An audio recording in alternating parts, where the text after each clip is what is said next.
नमस्कार बालमित्र हो, आज आपण इयत्ता 6वी विषय इतिहास पाठ क्रमांक 1 इतिहासाची साधने या पाठाखालील संपूर्ण स्वाध्याय आज आपण पाहणार आहोत.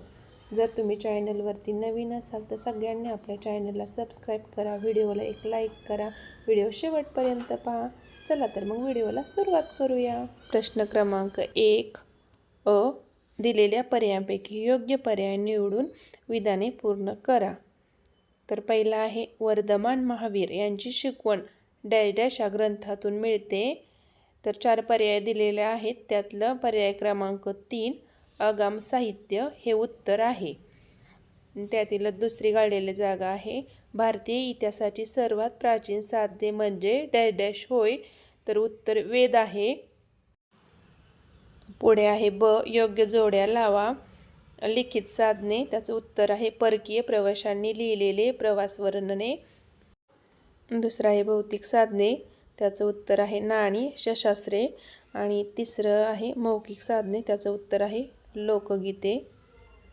आणि प्रश्न क्रमांक 2 त्यातलं आहे संकल्पना चित्र पूर्ण करा.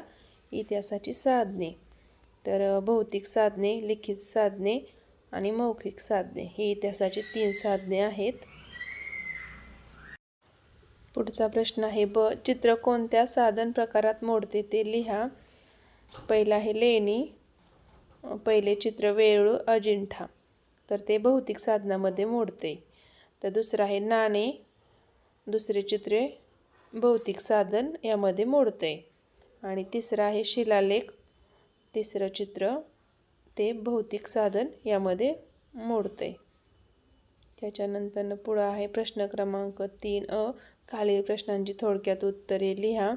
त्यातील पहिला आहे इतिहासाच्या लिखित व मौखिक साधनांमधील फरक स्पष्ट करा. तर लिखित साधने कोणते आहे, त्यातलं पहिलं पाहू. ही साधने लिहून ठेवलेल्या स्वरूपात उपलब्ध असतात. उदाहरणार्थ ताम्रपट, शिलालेख, ग्रंथ, पोथ्या, परकीय प्रवाशांची वर्णने इत्यादी.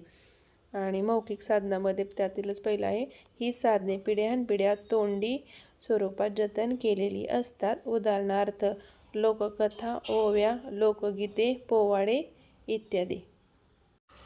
त्यानंतर लिखित साधनामध्ये दुसरं आहे यातून त्या काळातील भाषा, लिपी आणि संस्कृतीची माहिती मिळते.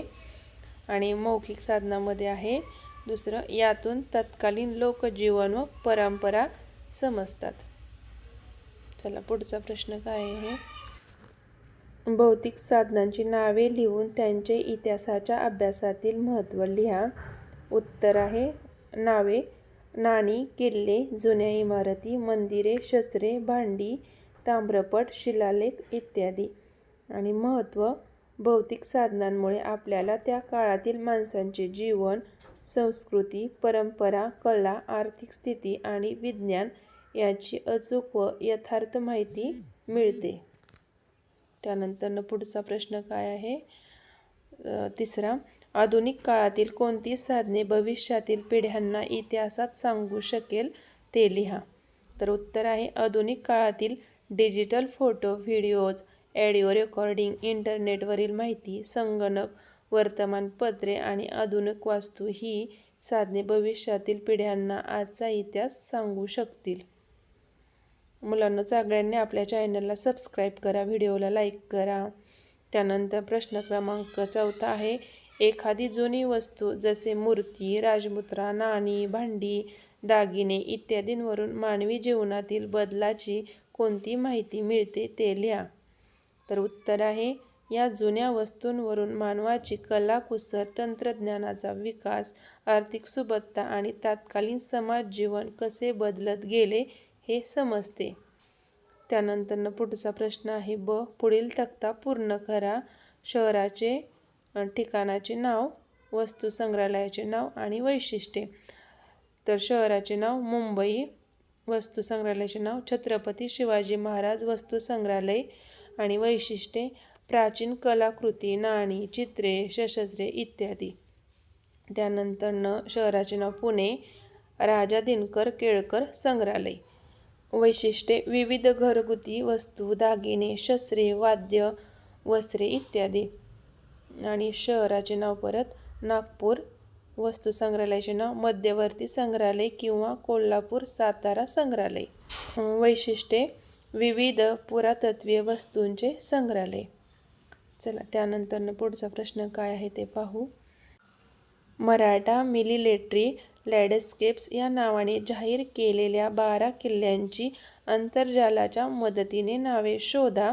तर याचं उत्तर आहे पहिला रायगड, दुसरा राजगड, तिसरा शिवनेरी, चौथा तोरणा, पाचवा लोहगड, सहावा पन्हाळा, सातवा प्रतापगड, आठवा सिंधुदुर्ग, नववा विजयदुर्ग, 10वा सुवर्णदुर्ग, 11वा साल्हेर आणि 12वा जिंजी. आपण इयत्ता 6वीच्या वर्गाचा इतिहासाची साधने या पाठाखालील संपूर्ण स्वाध्याय अभ्यासला आहे. अजून तुम्हाला कोणता व्हिडिओ पाहिजे असेल स्वाध्यायाचा तर कमेंट करून सांगा. व्हिडिओला एक लाईक करा, चॅनलला सबस्क्राईब करा.